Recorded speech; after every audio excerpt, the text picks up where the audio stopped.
Welcome to the Week in Review, for the week of 11 to 15 of September 2023. News Summary. On Wednesday, Philip Jefferson took the oath of office as the Federal Reserve Board's new vice chair, as policymakers gear up for an interest rate setting meeting next week. Jefferson, who will be the second black person to hold the vice chair post, will continue to hold a separate term as governor, which runs through 2036. The vice chair term lasts 4 years. Jefferson, 61, has backed every Fed interest rate decision since he joined the Board of Governors. Also sworn in were Fed Governor Lisa Cook, to a new 14-year term, and Adriana Kugler, as the Fed's newest board member. These appointments will not likely change the outcome of the September meeting, at which Fed officials are anticipated to leave the policy rate in its current 5.25% to 5.5% range. U.S. President Joe Biden has sought to bring more people from racially diverse backgrounds into the Fed leadership, to ensure a broader range of perspectives. The United Auto Workers said it plans to resume bargaining on Saturday after launching its first simultaneous strikes at General Motors, Ford Motor, and Stellantis. This industrial labor action has halted production at 3 plants producing the Ford Bronco, Jeep Wrangler, and Chevrolet Colorado, along with other popular models.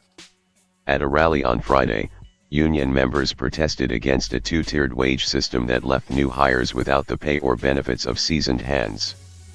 The union is demanding a bigger share of profits, shorter work weeks, restoration of defined benefit pensions, and stronger job security, as automakers shift to electric vehicles.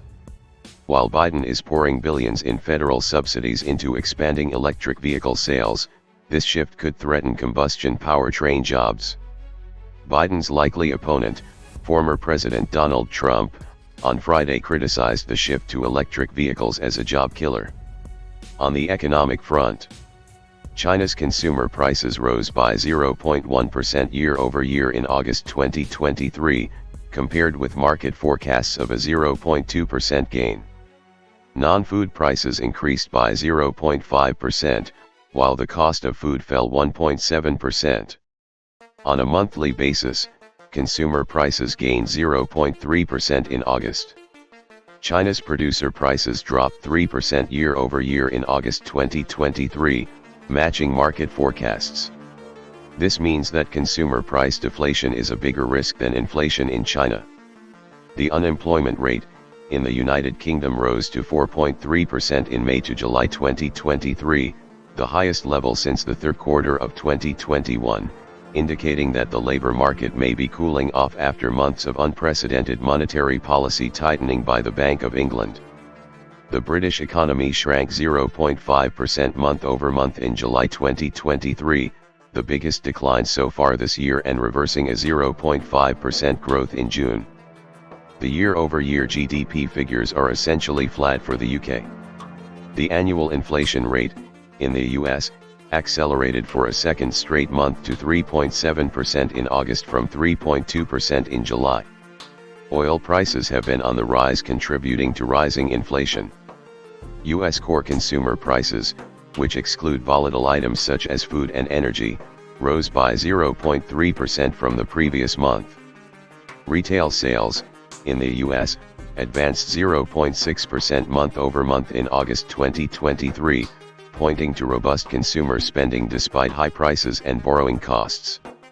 Sales at gasoline stations recorded the biggest increase of 5.2%. The number of Americans filing for unemployment benefits is still stable, at around 220,000. The data added to evidence that the labor market remains at historically tight levels, for the moment being.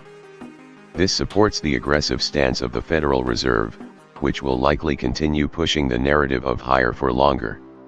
The ECB hiked interest rates on September 14 and signaled that it is likely done tightening. The main refinancing operations rate reached a 22-year high of 4.5%, and the deposit facility rate set a new record at 4%. Average inflation is forecasted to be at 5.6% in 2023 and 3.2% in 2024, both higher than previous estimates, primarily due to elevated energy prices. The central bank has reduced its GDP growth projections, now anticipating the economy to expand by 0.7% in 2023, 1% in 2024, and 1.5% in 2025. Regarding the financial markets, for the week, the main stock market indices are down, with the S&P 500 losing 0.2%, the Nasdaq 100 down 0.5%, and the Russell 2000 0.2% in the red. Gold and silver gained 0.3% and 0.5%, respectively. The barrel of WTI rised 4.6% and is now around $91 per barrel. Bitcoin gained 2.7% and is around $26,500. The relative strength of the US dollar rised 0.3%, and bond yields increased slightly. US bond yields now sit at 4.33% for the 10-year and 4.42% for the 30-year. The US bond yield curve remains inverted and is now peaking at 5.52% in 6 months from now. Now, the comment section. The scenario of stagflation is predominant around the world, with special focus in China, which is already trying to stimulate the economy to stop deflation. In the Western countries, the effects of monetary policy tightening will only be fully evident in the coming months, or possibly next year. Thus, caution, patience and risk mitigation strategies are a must. Long-term bonds are not advised, because we don't know the reaction of central banks to a possible recession, and how that will affect the long end of the yield curve. On the equity side of the market, big caps are overvalued, and better entry points will likely manifest in the near future. There is also the possibility of doing strategic hedges and shorts, to protect against or even profit from falling equity prices. Have a nice week. Recommended videos, you can find the link in the description. New Fed Vice Chairman will help destroy what's left of the USA. Important updates, by Gregory Mannarino.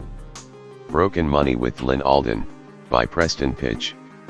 Michael Pento, A Hard Landing Recession is Coming and It Won't Take Long to Arrive, by Wealthion.